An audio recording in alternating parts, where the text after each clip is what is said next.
speaker. We're very, very delighted to have Ian Hall, all the way, as I said, from Australia, which, by the way, is handling the pandemic much better than we are, but as a side note. He is a professor of international relations at Griffith University and the deputy director of research of the Griffith Asia Institute. He's a academic fellow of the Australia-India Institute, and he's also a co-editor with a very influential journal called the Australian Journal of International Affairs. And he has a very lengthy, accomplished resume that I won't go over, but let me just say that he's published several books, articles, and so forth before his most recent book, which is, of course, Modi and the Reinvention of Indian Foreign Policy. And he's currently working on a study of Hindu nationalist international thought. I said that correctly, I'm reading it. Hindu nationalist internationalist thought. So a worldview of Hindu nationalism. And before I turn it over to Ian, let me just say that on a personal note, I'm absolutely delighted. He and I have been admirers of each other's work, or I shouldn't be so presumptive. I have been an admirer of his work, let me put it that way. But I know he referenced me in the book, so without too much criticism. But we have actually been following each other for many years and have never met. So Ian, it's a great, great pleasure to see you in person. And take it away. Thanks so much, Deepa. It really is a pleasure to be talking to you. It's a shame that we can't do it in person, absolutely. And as you say, I mean, I've learned an enormous amount of work from your work over the years, especially when I was working on the Modi book and looking at the worldviews, the ideologies of Hindu nationalism and other groups within India. So no, thank you so much for the invitation for doing this. Thank you also to Helen for the work in the background to make this happen. And thanks to the audience. I know that some of you are in DC, and I know that even in the time of coronavirus, there are competing things that people could be doing on a Friday evening. So thank you very much for tuning in and listening. I'm going to talk a little bit about why I wrote the book, what the puzzle or the question that the book tries to answer. I'll say a little bit as well at the end about what's gone on in the second Modi government, because the book really takes us up to the end of the first government and foreshadows what could possibly happen. But we've seen now we're into a year and a few months past the re-election of the Modi government in May 2019, and I want to say a little bit about that because India obviously is still in the midst of a standoff with China up there in the Himalayas, in Ladakh and elsewhere on the line of actual control. And India has a number of foreign policy and security challenges that it's managing at the moment.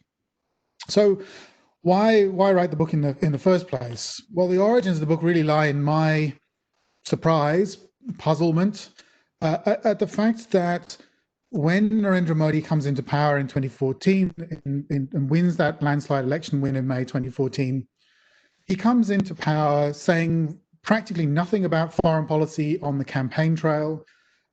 He comes into power as a state chief minister who had some experience of diplomacy. He'd been in Beijing, for example, a couple of times, but not extensive experience of managing things at a national level. He came in, I think, as well with someone who we expected to concentrate very much on the economy. He talked on the campaign trail about the good days were coming, the Achhe Din were coming. He talked a lot about development and about translating the Gujarat model to the national level in India. And that had really been the focus of the message for the most part during that campaign. And yet what we saw right from the start, right from Modi's inauguration, when he invites all the leaders of the SAARC countries, South Asian countries, to his inauguration, including from Pakistan, right from the beginning, we see Modi plunging into foreign policy. Soon after that invitation to the SAARC leaders, we see neighborhood first. We see a series of summits with other world leaders, including Shinzo Abe, We see a summit with Xi Jinping, which in retrospect is quite extraordinary. It was a very friendly meeting in which Xi Jinping was brought to Gujarat. The two of them memorably photographed on a golden swing, sitting together, chatting in a fairly relaxed way. We then saw an outreach to the United States, a meeting with Barack Obama. Modi went to New York, courted the Wall Street and others there, as well as speaking at the United Nations. And we saw a series of announcements that India was going to pivot from look east to act east, that India was going to link west, that it was going to take a new, a much more energetic approach in West Asia, in the Middle East. We saw too this invitation, of course, to Barack Obama to attend the Republic Day celebrations in January of 2015, and it wasn't just about symbolism. There was a vision statement that was agreed between the Obama administration and Modi's government, and there was a renewal of the Defense Framework Agreement with the United States, which was rumored to be in question. So had Congress won, it wasn't entirely clear that Congress was intending to renew that agreement, but the Modi government went ahead and did so. And at the same time, in parallel, there wasn't just action, in fact, quite frantic action. There was also this attempt to try and shift the language in which in which Indian foreign policy was described and talked about. The most memorable iteration of this effort comes in April 2015. There's an important meeting of the BJP, the ruling party, and one of the major functionaries within the party, Ram Madhav, proposes this new way of thinking about Indian foreign policy that fits with Modi's approach. He proposes this notion of the Panch Amrit, so just a phrase that he takes, or a word that he takes from Hindu devotional practice. And he says this Panch Amrit, this 5 things, is going to replace the Panchsheel of Nehru. And that there was going to be a focus. There were 5 pillars of Indian foreign policy from henceforth, an effort to try to pursue, to uphold the dignity of India, to emphasize dialogue, not just diplomacy, so dialogue across civilizations, religions, and so on. That there was going to be shared and inclusive development, not just for India, but across the South Asian region. There was going to be a much more shared approach to security, and there was going to be an emphasis on civilization, on cultural diplomacy. And there was no talk anymore, not just of non-alignment, but also of strategic autonomy, the catchphrase that had really guided governments in the post-Cold War period in India. So why do all of this? Why invest so heavily in foreign policy? And why try to come up with this new language of describing Indian foreign policy, a new philosophy for Indian foreign policy?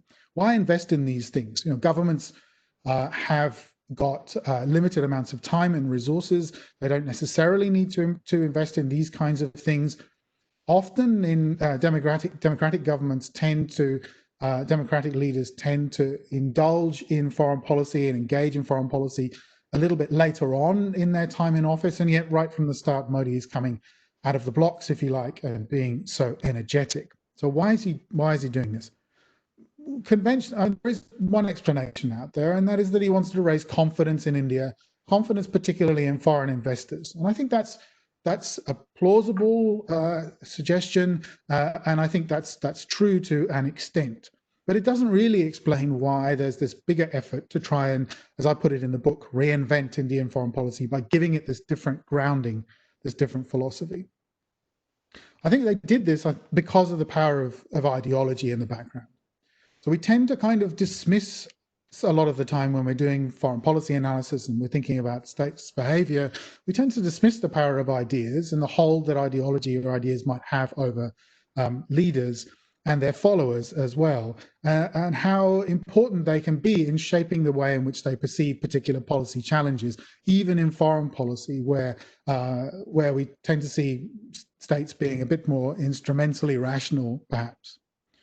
I think it's the case, though, that here, that Modi himself, his thinking and the thinking of the people around him was very much shaped by an ideology that they had imbibed as part of the broader Hindu nationalist movement. So not just the BJP, but also organizations like the Rashtriya Swayamsevak Sangh, the RSS, in which Modi grows up, this social organization, this controversial organization that Modi belongs to from his early teens onwards, that teaches certain things about India and how India ought to be organized domestically, but importantly also the role that India can play in the world and will play in the world, is destined to play in the world, a role of a Vishwa Guru, a world guru, with drawing upon India's extraordinary civilizational heritage to lead the world forward in multiple different ways. So I think part of this is about the hold of ideology over the leadership, but it's also about the way in which that ideology plays in the electorate. It's also about electoral politics to a degree. That talking about India as a Vishwa Guru, talking about its destiny globally, talking about its place in the world and its standing, its dignity and so on, has some appeal to segments of the Indian electorate. Beyond, I think, just Hindu nationalists, it can appeal to national pride in a bigger audience as well. Now, that itself is quite an interesting idea, that foreign policy could play a role in electoral politics, because conventionally in India, as in other democracies, we assume that electoral politics has very low levels of salience, sorry, that foreign policy has very low levels of salience in electoral politics, that voters really care about domestic issues, they don't care very much about foreign policy issues. Well, I argue in the book that they do care, but in a general sense. They don't care about specific issues, they care about the broad standing of their country. So the book then looks at this, it sort of tests these hypotheses, if you like, says, well, so how far can we use ideology to explain some of the outcomes of Modi's foreign policy, and how far can we understand this project being about really appealing to and consolidating Modi's standing among the domestic public in India, rather than just about foreign policy. So how far is he using his standing in the world and India's standing in the world to consolidate his domestic political position? And the argument is in the book is to say, well, if you look at the order of priorities, and if you look at some of the things that were done in that first term, there's some evidence that ideology is playing a part and that electoral calculation is also playing a part, and that these two things are actually linked. Because the BJP, because Modi and people around him believe that this Hindu nationalist ideology has broad appeal in the electorate. So if we look at the way in which they've conducted foreign policy since 2014, there's been, for example, this very heavy emphasis on India's soft power, that India's soft power will compensate for and extend India's influence in the world. So it will compensate for its relative lack of hard power with regard to other major powers in the system, and that it will extend India's influence, especially but not exclusively across the Indo-Pacific region. So there's a very strong emphasis on soft power. We see a change too in the content of the public diplomacy materials that are put out by the Ministry of External Affairs and other bits of the Indian government. It's emphasizing much more the Hindu inheritance rather than the kind of broader, perhaps secular inheritance or secular conception of India that we saw emerge in early on after the birth of the Indian Republic. So we see an emphasis on soft power. We see an emphasis too on conducting diplomacy in slightly different kinds of ways. So we see a whole series of interreligious dialogues, intercultural dialogues that are sponsored by either by the BJP, by the government, by other organizations that are related to the BJP and the RSS, or by a series of think tanks like the India Foundation, which have grown up around the BJP, RSS, broader Hindu nationalist nexus. In fact, these think tanks are often commissioned. Their primary purpose is to conduct interreligious or intercivilizational dialogues with other like organizations. So we've seen Buddhist dialogues, for example, being held in multiple occasions, drawing in participants from Japan, from Myanmar, from across other parts of Southeast Asia, and so on. We've seen also sponsorship of other kinds of organizations and events that are intended to promote not just things like yoga, and of course Modi manages to get an International Yoga Day, but also through the United Nations, but also other kinds of Hindu practices or philosophies. So there is a conception there which is consistent with Hindu nationalist ideology, that Hinduism and that India has a special role to play in healing divisions between religions and civilizations, and that reconciling these differences is the role that India as a Vishwa Guru, as a world guru, can play. Now, that all stands a little bit in tension with a lot of the domestic policies that the Modi government has brought in around, its treatment of Kashmir, for example, the revocation of Article 370, the Uniform Civil Code idea, and so on. But we can maybe come back and explore that in questions later. So I'm not saying that necessarily that all this effort has worked. In fact, I think a lot of cases it hasn't. But nevertheless, there's great investment in this. If we look then and turn to the economic agenda, I think it's also true to say that while a lot of Western commentators expected the Modi government to be liberal in its approach, or more liberal in its approach to trade and investment, that has not really been the case. Unlike the Atal Bihari Vajpayee government that came to power in 1998, this has not been a liberalizing government. It's been a pro-business government, yes, but it's not. It has actually raised tariff barriers in some areas. It has tinkered with the inward investment regimes, but it has not been a consistently liberalizing government in terms of its foreign economic policy. That, I think, reflects some deep qualms within the Hindu nationalist movement about opening up the Indian economy.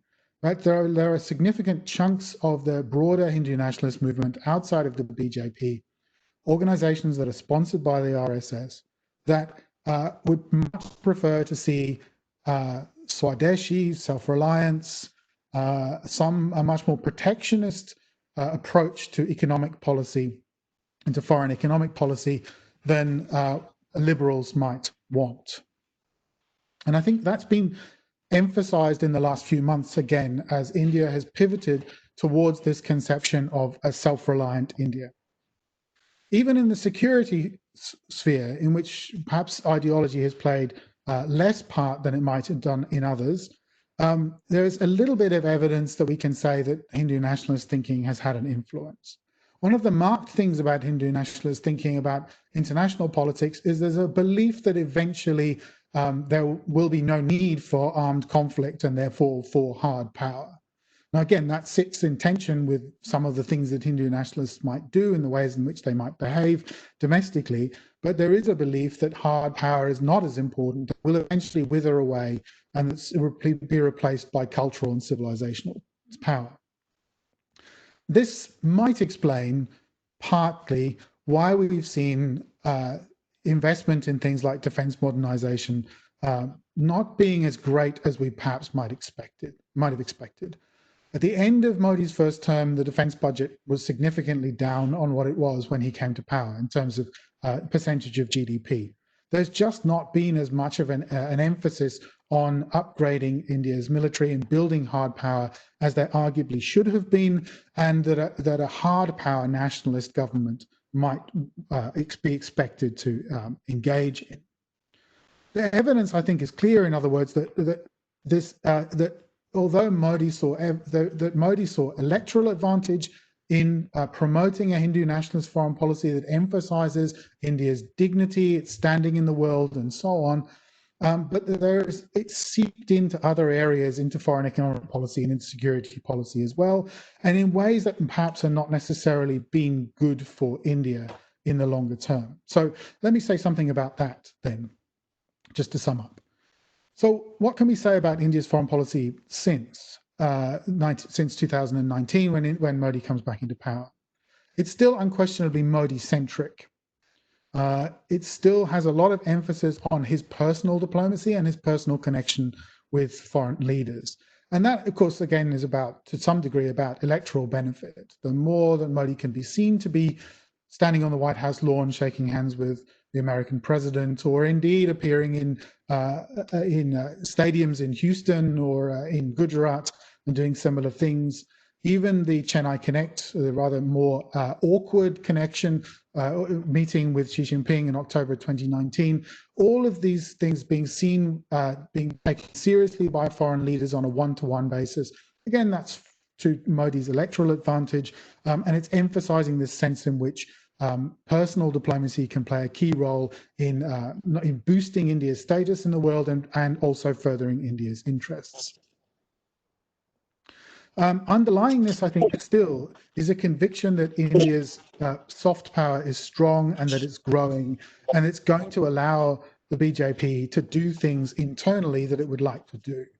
So we can talk a little bit about some of the social policies that the BJP has engaged in and some of the constitutional changes that it's made since it came back to power in May 2019, when it started to deliver on a number of things that it's promised its Hindu nationalist constituency for a long period of time, whether it's building a temple at Ayodhya or whether it's revoking special status of Kashmir. It has delivered on a whole series of these different things. And I think it's done so partly because it believes that India's standing is sufficiently strong and high in the world that it can confidently go ahead with things that in the past might have upset external audiences and then impinged upon India's interests. We've seen too in foreign economic policy this continued resistance to trade liberalisation, to extent to financial liberalisation. We've seen India walk away from the Regional Comprehensive Economic Partnership, for example, in November of 2019.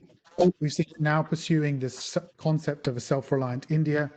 And we've seen too, despite the problems on the line of actual control, continued ad hockery and it's kind of a lack of strategic approach, arguably, in security policy. So at the same time, though, I think it's fair to say that Modi's approach to managing international relations remains domestically popular. And that again, so foreign policy, the way in which he's conducting foreign policy, his personal diplomacy continues to be of electoral benefit, or in terms of his own personal popularity and that of the BJP. But whether or not it's worked for India, as I think the open question, and something that we might talk about again in questions. I'll be provocative and I'll just sum up by saying this. My sense is that India is in a worse position now than it was in 2014. Not necessarily just because of what India has done. It has to be said that Modi has faced a set of really incredibly difficult international circumstances. It could not have anticipated the rise of Xi Jinping and the turn to a much more assertive China. Again, similarly, I think the Trump administration, although there's an argument that's made that it is more pro-India than the alternatives, I think the Trump administration has made life much more difficult for India, as it has for other states across the Indo-Pacific. If we look much more narrowly at South Asia, India's ties with the neighborhood are arguably worse now than they were in 2014. Despite some outreach to Pakistan, that relationship is really problematic, and it's very difficult to know how there's going to be some kind of solution or settlement that can be negotiated there. Relations with Nepal have deteriorated quite significantly. The relationship with Bangladesh, which was improved in the early years of the Modi period, seems also now to be deteriorating. Sri Lanka is a constant problem, and the return to the Rajapaksas, I think, is going to make things difficult again for the Modi government. So in the neighborhood itself, India has got problems. With Japan and with Southeast Asia, its pullout from the Regional Comprehensive Economic Partnership has done some damage. We can measure that just with a couple of data points, if you like. One is the cancellation of Shinzo Abe's summit with Modi towards the end of 2019, ostensibly because of riots in Assam, where part of the summit was supposed to take place. But I am told reasonably reliably that this was also to do with India's reluctance to sign up to RCEP and Japan's irritation at that, given the amount of diplomatic capital they invested in trying to keep India inside the deal. So relations with Southeast Asian states similarly have been hit by that RCEP decision and by the sort of overarching sense that India is not stepping up and playing as proactive and open a role in the region as it could.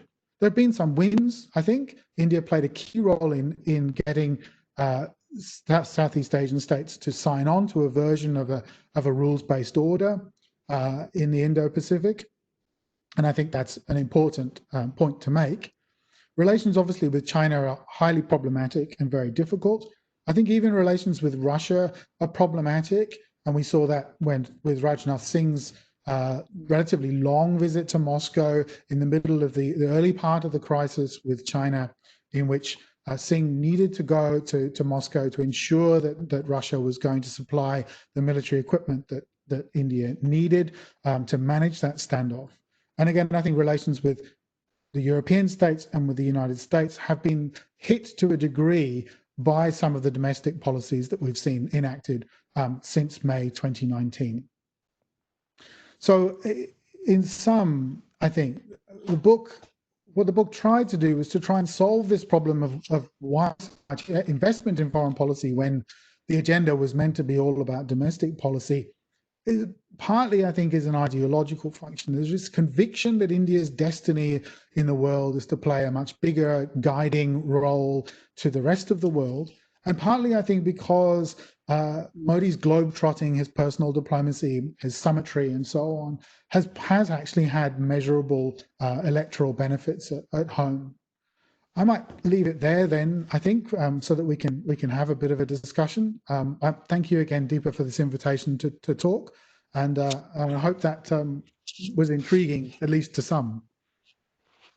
Thank you so much, Ian.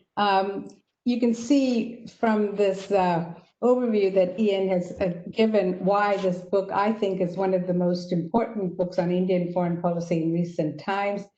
I think it's going to be essential reading for many of us, because many of us have been grappling with this idea of how to factor in what is clearly an ideological tinge, if not a deep ideology that is found in the Modi government, how to factor that in beyond the domestic context to international politics and how that works. I think Ian's book is very important because many of us in the IR field don't ponder that deeply into the sort of philosophical undertones and political theories that you find in places like, some of the other Asian states, unlike their realism, which is sort of the standard approach that many take on looking at this.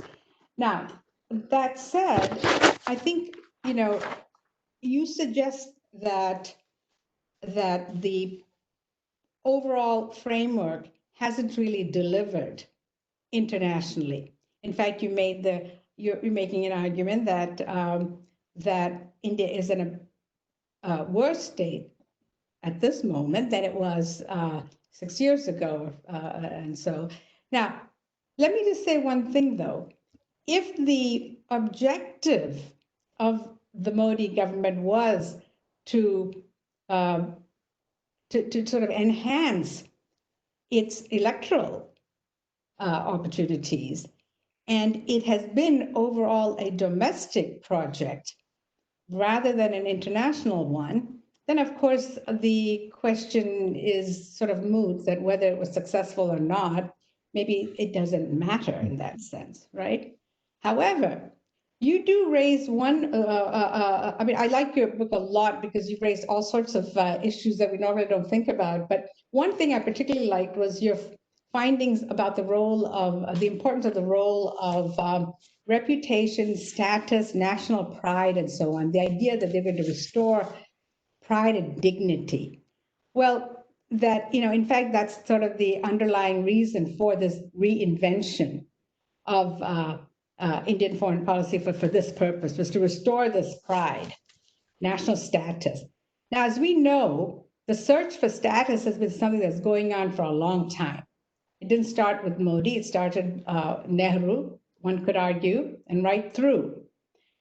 But here's where I have my question. That itself is a form of nationalism, sort of this great power, the civilizational exceptionalism.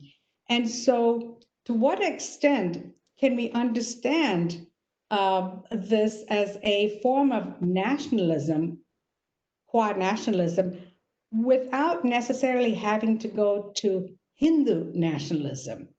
And what is it that makes that different in terms of nationalism when you look at international relations in Indian foreign policy right now?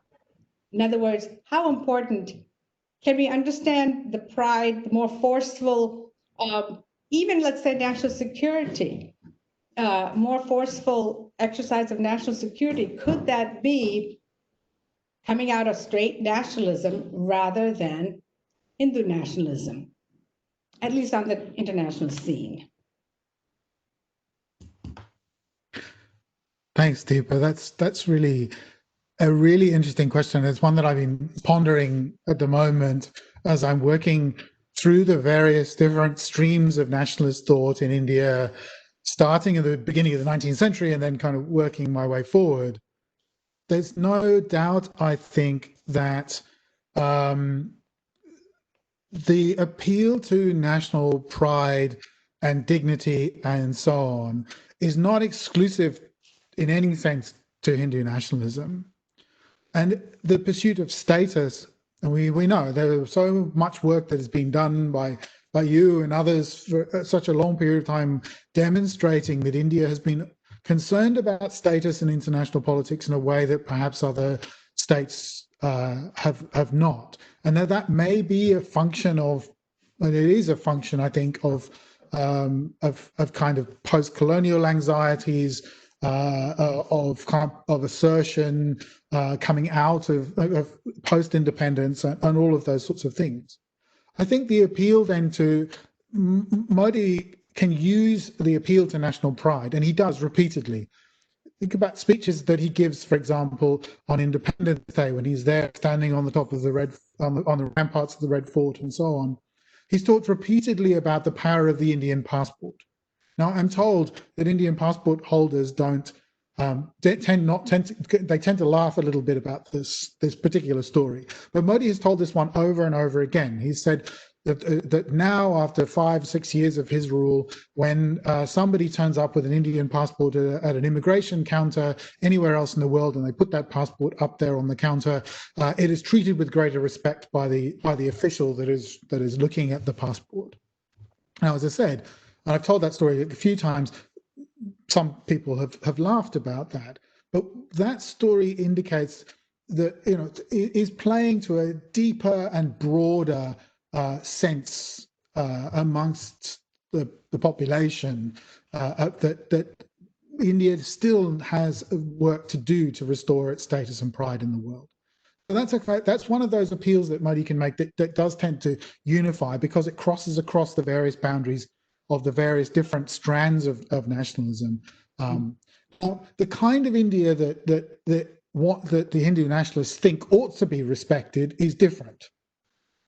So I think they want to see a much more Hindu India. They want to see their interpretation of Hinduism respected, rather than the kind of the Nehruvian India, one that was secular, one that had multiple traditions, multiple philosophical traditions, and so on. That was a different kind of India that was being presented there. But there's no question that there's emphasis on pride and status and so on and so forth. In a sense, it is Nehruvian. It was played upon very strongly by Nehru himself, who also argued and emphasized India's soft power and its soft power potential in the world, and partly to compensate for the lack of hard power. It was emphasized too by Indira Gandhi, somebody who comes from a different political tradition, but we know that Modi in some way admires because of her strength, her assertiveness, and because of the standing that she managed to win in the world. Okay, and on this, the idea of sort of the soft power that you focus a lot on, and what goes into that soft power, again, one could argue, as you did in your talk, that perhaps the Indian story currently is getting frayed. That if you believe that the country with the better story, as Sigur has argued, kind of has an advantage, then given the domestic agenda of Modi, that perhaps internationally that's getting damaged to some extent. But even within the soft power, if you go back to looking at in your book, you talk about the various strands of Hindu nationalism, where on the one hand, there is a certain introvert approach to international relations. They don't really care. It's the self-reliance, Swadeshi kind of attitude. But there is another element that you bring out, and that is the idea that, and that's related to, again, status and pride, kind of a martial spirit as well, that you see in the RSS and so forth. And so that both of them stand in some tension, and they both stand in some tension to what I see as another sort of overarching worldview, which I have called great power realism. That is that I think Mr. Modi also has a ambition to be a tradition, for India to be a great power in the way that we normally think about it, whether there is an ideology associated with it or not. So there are sort of multiple power ambitions and definitions going on here. And so I wonder how you would factor in the great power realism. And I ask that because in your chapter where you look at India's relations with US and China, there are two of the three most important relationships, the other being Pakistan, I think. But India and relations with US and China, I didn't see much talk about Hindu ideology or Hindu nationalism. So it sounded to me like more of a great power realist approach. So I think that's right, and that's come out. I think there is less ideological content, I think, in the management of major power relations under the Modi government. I think that's partly it's partly because I think the Hindu nationalist tradition itself has gaps. So it does talk about realizing India's destiny. It does talk about, as you say, hardening Hindu bodies. There's this sense about that Hindus have been soft for too long, and that's one of the reasons why they've been dominated by others. And that if they're going to realize that destiny, they must harden their bodies in order to do that, and they train themselves and so on, make themselves disciplined in mentally and physically. So there is that aspect to it as well. But at that point at which there is this ambivalence about military power. There's this idea that it is necessary for a period of time, but it will eventually fade away as there is a kind of realization of how to live in some kind of reasonable harmony, which is going to come through a kind of global engagement with their interpretation of Hinduism. So I think there is an ambivalence in the way that the Hindu nationalists of the present think about security, which was not there, I think, if we contrast it with the earlier BJP-led government of Vajpayee back in 1998 to 2004. And others have pointed out quite rightly that then the element of great power realism, I think, was much stronger. There was arguably a more strategic approach to building hard power and also to using it if necessary. And that's partly, I think, because that part of India's policy making was not done by Hindu nationalist ideologues. It was done by people like Jaswant Singh, who were willing to sign up to the broader BJP agenda, but were not necessarily brought up in that tradition of thinking that has that ambivalence. It's important, I think, also on this point that to even if we look at somebody like Subramaniam Jaishankar, currently the foreign minister for a while, the foreign secretary and head of the MEA under Modi and under Modi 1, the language that he uses, and he's a clear-sighted, rational, instrumentally rationalist individual. Even the language that he uses is somewhat ambivalent. He talks about India as being a leading power, He eschews he's explicitly said that he doesn't want to see India as a balancing power. He has recently ruled out the idea of formal alliances, which would be a kind of classic kind of great power realism strategy. So even there is an element of ambivalence and a sense of walking a different line towards a major power status, a great power status, than other states have done. There's a sense of exceptionalism, in other words, which all countries have, but great powers tend to emphasize more than others. Okay, I'm going to I just ask, I can't resist. I couldn't talk to you all evening, Ian, and monopolize you, but I won't because the people are waiting patiently. But I do have one other point that I want to ask, and that is, the idea of this ambivalence is, I think, a very real one. And it has been there throughout, partly because of the gap between ambition and perhaps capability, but it's there no matter what. I also think it goes deeper and could be, in some sense, rooted in some of the philosophical things that you've noted. But one thing is this, getting back to the domestic versus international. It seems to me that in the beginning, when you laid out, day one inauguration, he invited everybody, stood next to Nawaz Sharif, which was not a surprise move, was not on the BJP agenda to cozy up to Pakistan like that. As well as what I might call kind of a bro diplomacy with all the big men in power, from Trump and Abe, all of them, Xi.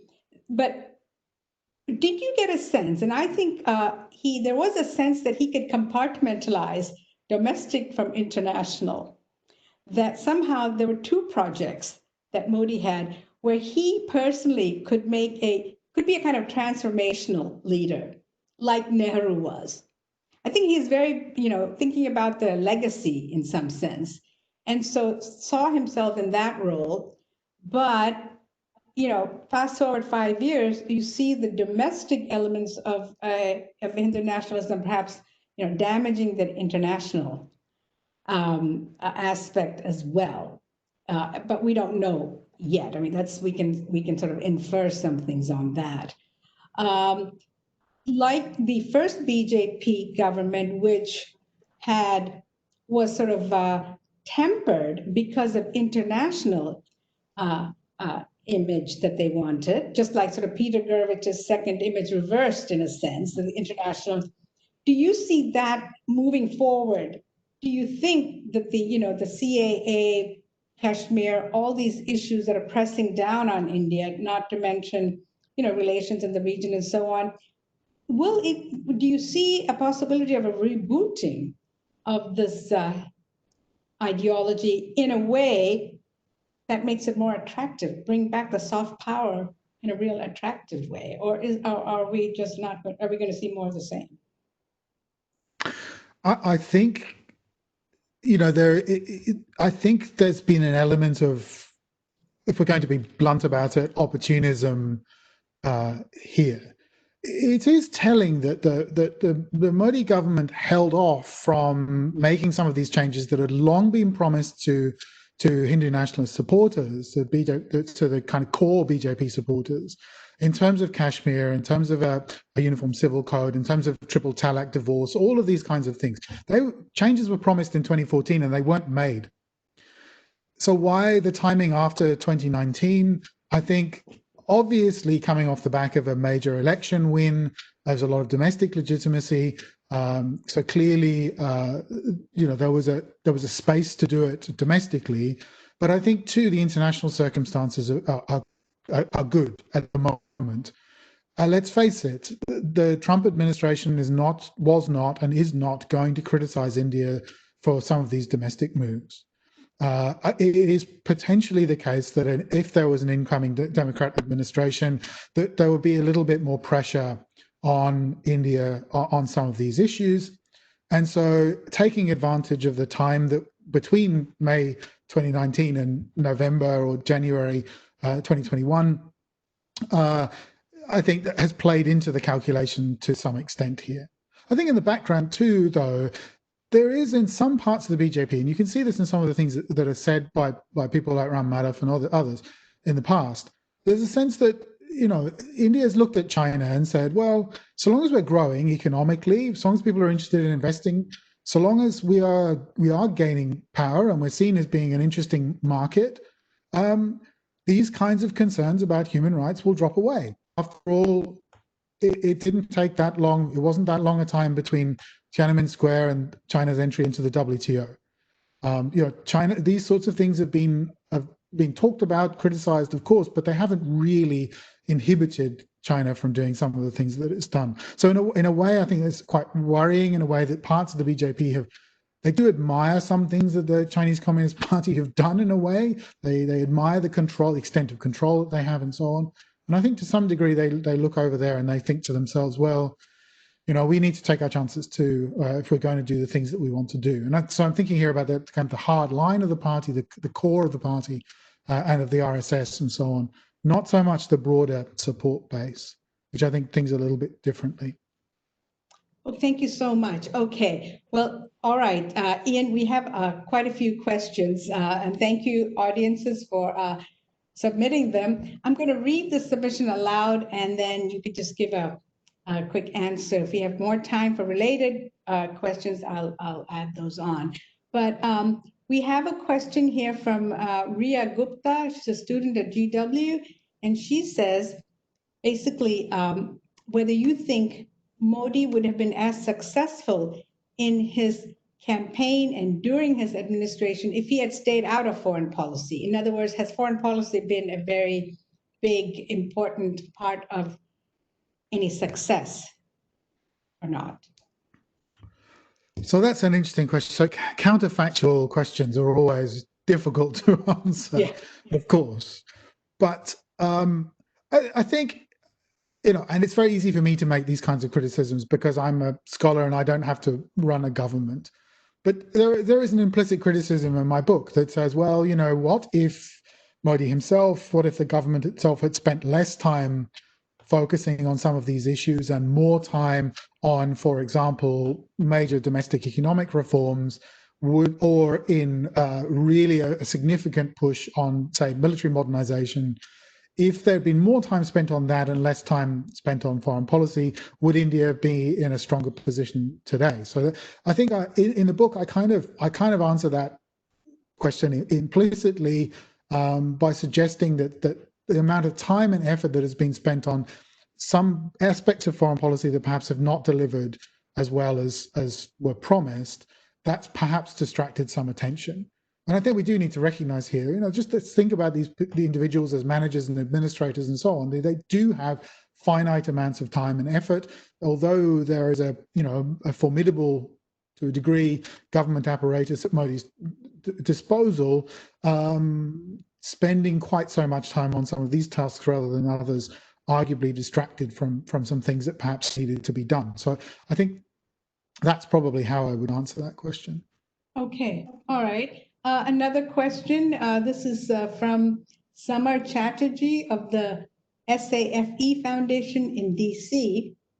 And he says, his question basically is what you think is the extraordinary difference in Modi's foreign policy that you find most appealing to the West and others that his predecessors lacked? Is there anything? He also says, to me, Indian foreign policy under Modi seems to be see no evil, hear no evil, speak no evil. This suits both the US, Russia, as well as Australia and rest of the world. But is there something different about Modi's foreign policy that you think the West finds particularly attractive?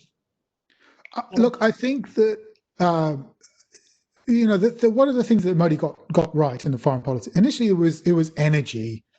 Manmohan Singh was not an energetic prime minister, and especially not in the second term. And so that was a low-hanging fruit, that if Modi was willing to go out there, was going to attend summits, to organize bilateral meetings, to appear at major multilateral institutions, and so on, and just inject some energy in and to be seen to be moving things forward, I think that initially was part of his appeal outside of India. I think the fact that he was pro-business and that seemed to be much more pro-business, and there was created an impression that because he was pro-business, he was also pro-liberalization. I think that had some appeal for a while. I think that's dropped off, and it's dropped off, and that's correlated quite strongly with the drop-off in foreign direct investment into India. Like the first couple of years, that increased quite dramatically, partly because of this energetic approach that was, and some of the reduction in paperwork and so on. But over time, foreign direct investment has dropped off. I think too, his assertiveness and and I don't just mean in terms of things like the Balakot airstrikes in 2019 and so on. I think there's been an impression too created that he's much more decisive and he's not equivocal. We see that in the relationship with the United States.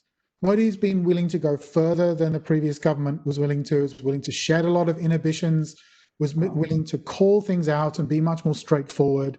He's been willing to publicly criticize China in a way that Manmohan Singh never did. And he's been willing to take some risks in the relationship, especially with the US, but also to a degree with Japan and others. And I think all of those things have been seem to be quite attractive in the West. Okay, here's a related question from another student at GW, Josh Pope, actually a former student of mine. Thank you, Josh. He asks, how important is non-alignment for Modi in 2020? And it goes to your answer just now. Do you think that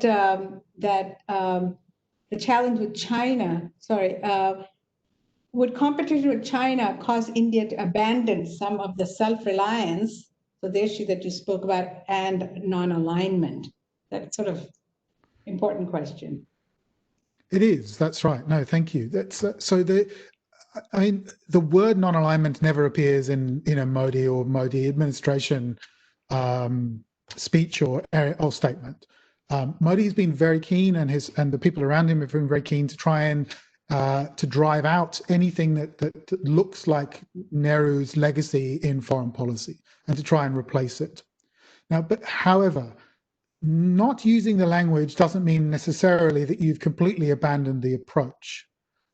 Although the Modi government Modi himself has only used the phrase strategic autonomy once, which is a kind of post-Nehruvian but still quite Nehruvian concept of India not necessarily being self-reliant, but being fully independent and making its own choices and not binding itself into relationships, particularly not alliances with other major powers.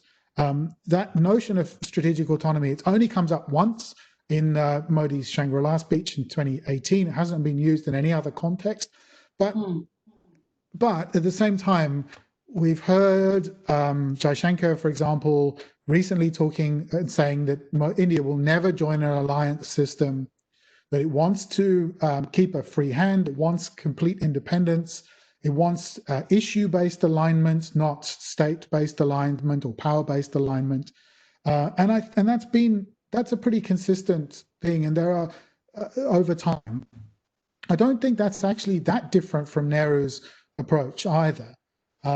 True, Nehru thought that the international system was going to be transformed into a much more peaceable one, and that things like alliances and so on were obsolete. But there was also a strategic calculation there. There was a much more instrumental calculation for Nehru too, which was that India was too weak to tip the balance in either direction, and it didn't want to become entangled in things that would distract its attention or divert scarce resources away. And so having perpetual interests but not perpetual allies was part and parcel of Nehru's perspective. It was, in a sense, a kind of an extension of Britain's 19th century policy in that degree. And the Modi government has done something similar. It has used phrases like multi-alignment, which was coined by some others, and Shashi Tharoor's used it as well. But I think multi-alignment sums it up a little bit better. It's willing to build partnerships and arrangements in varying different ways with various different partners to manage its relationships, but it wants to maintain that independence to align on different issues as it wants. And just as a short... Yeah, sorry, go on. No. this is a little short coda on this. I've just written a piece that looks at this and says, does actually India need treaty allies? I'm not sure it does. Because it actually, treaty alliances are often about managing mistrust between allies, not so much about mistrust with threats. Right now, the situation in India's broader neighborhood across the Indo-Pacific is such that there's, in terms of our assessments of what China is doing and how it's behaving and how to manage it, we're actually fairly united. So there's not that much mistrust or misalignment in what we all want here. And so I don't think India really needs those formalized relationships, because it can rely on its partners to do the right thing, if you like, if we ended up in a difficult situation. Okay, but of course we do hear quite a lot of the conversely that India cannot be relied upon to take the tough decisions and to actually do what's necessary if push comes to shove. But related to this, to push this and go beyond kind of non-alignment, what might necessarily be needed for that? Here's a question from Jerome Siangro, a student at Middlebury Institute of International Studies, and asking whether India will challenge China for regional dominance, and will that maybe in this effort become more aligned with the US? Because many of us, of course, do think that the one thing that might push India from kind of strategic autonomy or multi-alignment is this, if it comes down to a much kind of more decisive conflict with China. So the question is that? Look, the simple answer to that is that India can't challenge in China for regional dominance. We go back to as late as 1980 or even to the mid-1980s. On a per capita basis, India was as wealthy as, or more or less as wealthy as China. It was wealthier back in the late 1940s. But the gap that has opened up because of China's extraordinary economic growth over the last few years is simply too great to close, for India to close, and unless it was growing at 15 to 20%, which, let's face it, is impossible, and China ends up at 2% or 3% growth per annum. So it will take probably till the end of the century, if things continue as they are at the moment, for India to be even comparable in terms of the size of its economy and therefore its capacity to build hard power. I think that on the choice question, India has already chosen the United States. I think let's be frank about that. It has as close a relationship probably as it could have in formal terms without being a treaty ally. I think the idea of Chindia, this concept that kind of came up in the 1990s, leading the world together, has really fallen by the wayside now, and that China is now perceived as India's biggest and most complicated, most difficult to handle security challenge across every single measure. And then as a result of that, India has to align to a degree with the United States because of all the various different advantages that the US has diplomatically, militarily, and so on. And it's also, importantly, it's aligned itself with the US friends in the neighborhood, which for a long time India neglected. It did not have a good, strong relationship with Japan until the post-Cold War period. It did not have a good relationship with Australia, with some of the Southeast Asian allies. And yet now, with the exception of Vietnam, India's relationships with countries like the Philippines are improving dramatically. And there's good reason for that, because India, in effect, is aligned with the US. Okay.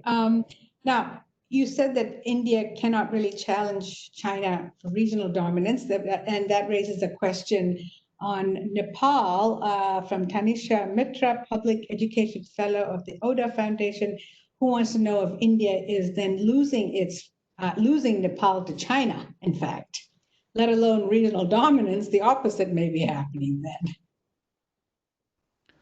I think that's the story of Nepal and its relationships with India is one of the.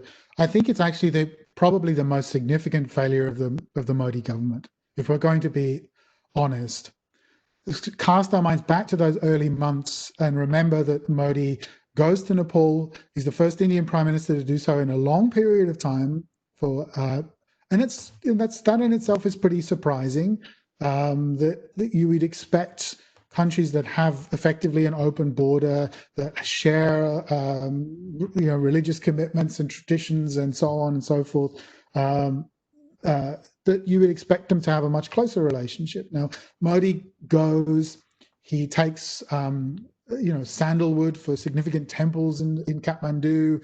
He looks like he's going to build a promising relationship. He makes promises about connectivity and infrastructure improvements, whole range of different things like that.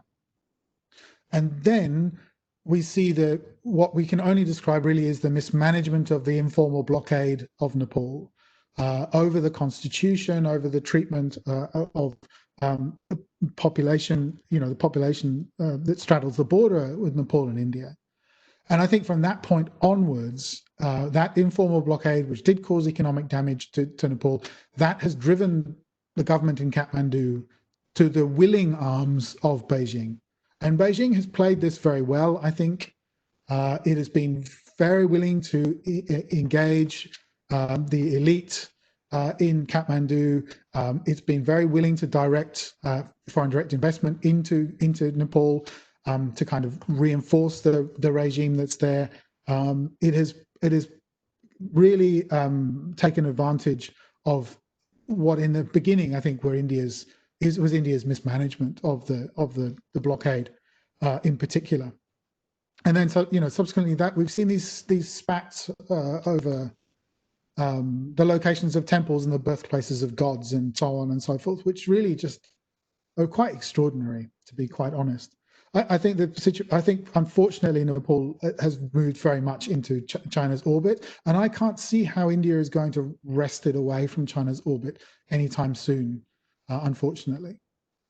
Of course, that raises the question of the notion of using religious affinity for international relations seems to me a big gap in the Indian-Nepal relations, if you want to look at the Hindu philosophy as a binding factor in IR. So moving from Australia, here's a question that's probably closer to your heart, and that is a student from Sony Porvile, a student from the University of Melbourne, asked the question on Australia. What do you think the next step for Australia-India relations will be, do you think, keeping in mind the Quad? What do you see going forward in that bilateral, in the context of Quad? The relationship between India and Australia is immeasurably better now than it was just 10 years ago, and certainly 15 years ago. But where we've seen all the progress has been on the defence and security side. There are now somewhere in the region of 40 or so formal interactions, whether they are strategic or defence dialogues, whether they are military exercises, whether they're exchanges and so on between India and Australia. And that number has increased from practically none a decade ago. We're on the verge of seeing, I think, Australia back involved in the Malabar exercises, which I don't think are in themselves as important as some people have argued. But that all testifies to the importance of the defence relationship. Where it's undercooked and where there are problems is actually in the economic relationship. Australia's foreign policy is dominated often by trade policy. Australia is a state that is very concerned about open and trade in the region. For that reason, it went forward with the TPP with Japan after it was dropped by the Trump administration. For that reason, it's been very keen on RCEP as well with ASEAN, China, and Japan. And Australia was really disappointed that the Modi government made the decision to walk away from RCEP. So what is the next step? The next step is to try to somehow strike a deal on trade and investment. We've been talking now for I think 15 years or so about a free trade deal, and we've not got close to it. I think that is the top priority, and I know that's the top priority for the Australian government, and it's the top priority of our High Commissioner over in New Delhi, and I think that's going to be the next step. Okay, we have only like 2 minutes left, but there's a question here that I want to throw at you. You may or may not want to take this. It's on Kamala Harris. And the question comes from two different people, Tina Kugan at the Asian Development Bank and Sidi Diallo from Ottawa. And what they want to know in a way is, Kamala Harris of Indian descent, how do you think this will affect US-India relations, and how will Modi play it, whether it's to her heritage or to her platform? And by the way, we have the Democratic Convention coming up in about 45 minutes. So I'm very aware that fortunately we planned this to end at 8:15. So we plenty of time for that. But so Kamala, what do you think? How is Modi going to play it?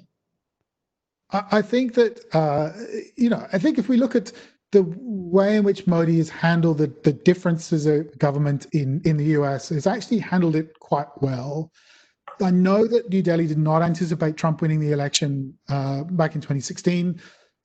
He expected a Democrat administration and some continuity from the Obama administration, but he recovered, and where his personal diplomacy has arguably worked has been with Donald Trump, because he's managed to mitigate some of the worst possible circumstances that could have emerged, say on visas or trade or on a whole range of other issues. I think there's no question at all that the Modi government will seize upon and use that connection as best they can. I don't think it's the case. I think that the question is, it's going to split the diaspora to a degree. You've got a minority, but quite a vocal minority within the diaspora in the United States that is pro-Trump and is arguing for Trump, but it's been quite quiet actually in the last few weeks, as far as I can see. Historically in 2016, we saw most of the diaspora vote for Hillary Clinton, and I suspect that they will also be voting mostly for Biden and for Kamala Harris. So I think it'll be used. I don't think it'll be foregrounded. It'll be used symbolically and so on. But I think there are obviously going to be limits to how far that's going to translate into anything particularly concrete. But I do think that despite the Abki Bar, Trump Sarkar stuff, the kind of next time around Trump things, the Modi Houston rally and all the rest of it, I strongly suspect that the Modi government will be happier with a more stable regime in Washington than the one that we've seen over the last 4 years, if hopefully the right people win in November. Right. Well, we are almost out of time, and you mentioned symbolism.